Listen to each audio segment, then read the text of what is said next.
ladies and gentlemen. I'm just a farmer from central China. And I'm very glad to have the chance to share this account of my 9 years on-hand experience with the challenges that China is facing, and tell you about the evolution of our solution, which is called Ribbon of Hope. And it's true, this is China. And I think it's a little different from what you have seen or in your imagination. It's pollution or everything like that. But we do. This is the very place that I'm from. So we have the green, and we still have the pristine land in China. And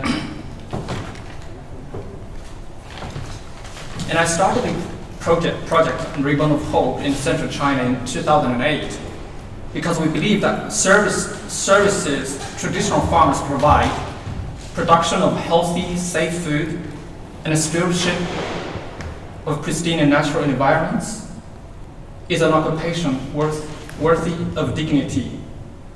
And a farmer's compensation should respect the value of these services.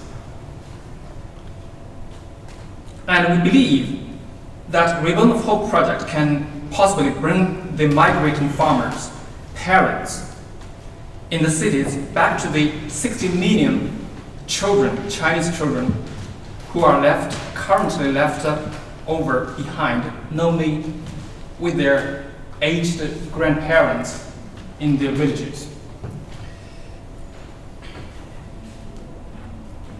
We connect, so in the Ribbon of Hope project, we connect multiple city families with a single farmer family to supply food and other products.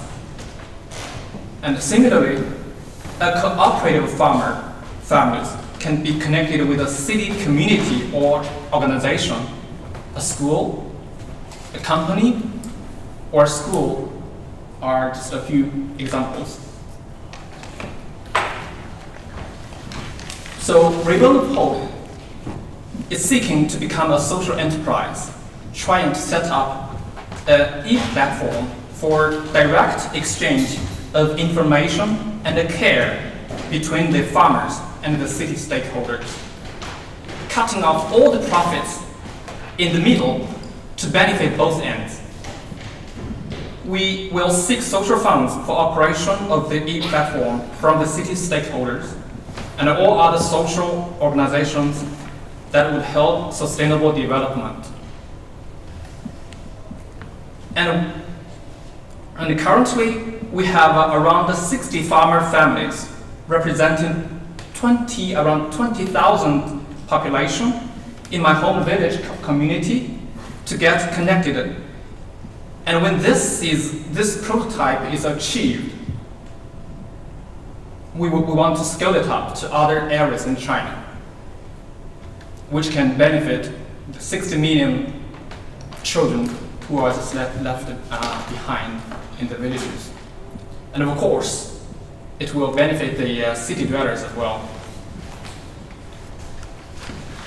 So you see, this diagram just shows the ecological farming practices in China.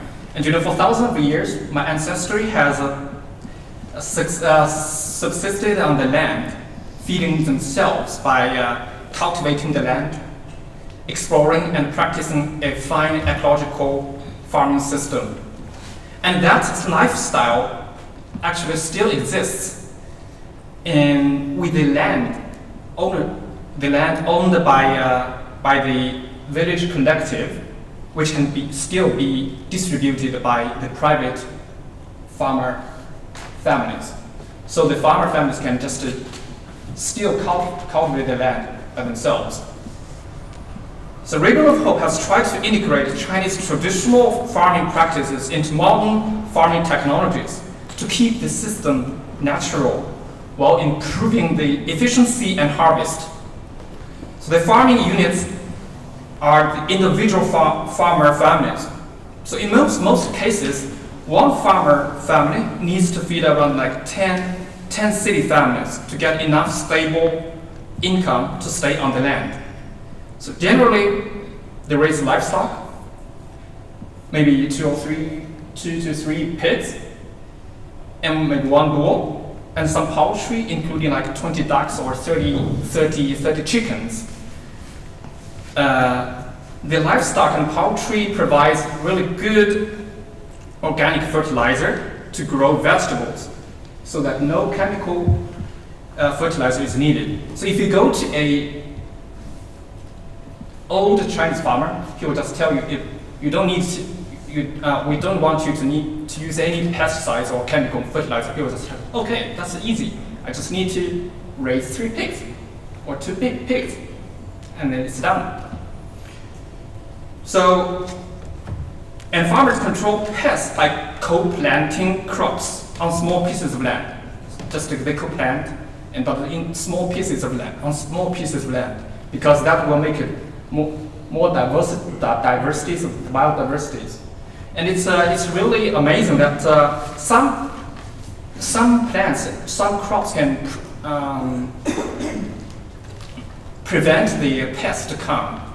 For instance, the hot pepper, which is very popular in my home village, can just drive away to keep the aphids away. Yeah, there are more than just this. And you know, they also raise like fish in the rice paddies, as you see in the photos. And you know, the fish just eats pests and the weeds, so you don't need to use any herbicides. And the paddy rice also supplies pollen for fish, which makes it really delicious, the fish, and a habitat for both the fish and the fish's food chain. So with straw from the rice or other grains, we grow mushrooms. And then with mushrooms, the straw is decomposed into organic fertilizer. So in that way, the Ribbon of Hope farming practice, no chemicals, hormones, or similar harmful substances are allowed. Farmer cooperatives. So in the 1980s, the household contract responsibility system was applied to China's rural areas, with all the farmer families working on their own independently, which helped a lot with the improvement in efficiency at that moment. Yet the community system started to fall apart. It became difficult for you to get the farmers to follow a certain standard and get united to form mass production force. That also becomes a big threat to food safety. So farmers need education to produce in a sustainable way and provide us qualified, safe food for the city dwellers. So Ribbon of Hope facilitated to organize the first farmer cooperatives in my home village community, and potentially the 60,000 farmer families represent around the 20,000 farmers will be trained and organized under the instruction of Ribbon of Hope. And luckily, JP Morgan has already funded the farmers cooperative this year, and the local farmers are putting all their efforts to get reunited together as a community. Currently, the annual net income for one farmer of my home village community is €800 still annual. And we hope through Ribbon of Hope project, a single farmer family can annually earn €8,000. And I think that's not difficult, because if they support 10 families in the city, it doesn't really cost a lot for the city families. And with this money, the farmers will be very happy and satisfied to live with their home on the land. You know, in China, it has been over 5,000 years. The farmers just live by, they've been very happy living with their families on a certain piece of land, and that's a lifestyle. That's the normal lifestyle that they enjoy. So I think currently in China, we face the challenges of urbanization, which is draining the manpower from the land to decrease the workforce for food production, and in the meantime, increase the food demand in the cities. So we hope that Ribbon of Hope project could be a solution for that, bringing smiles to both city families and farmer families. I mean, if the farmers are happy, then the happiness can be extended to the city. Thank you.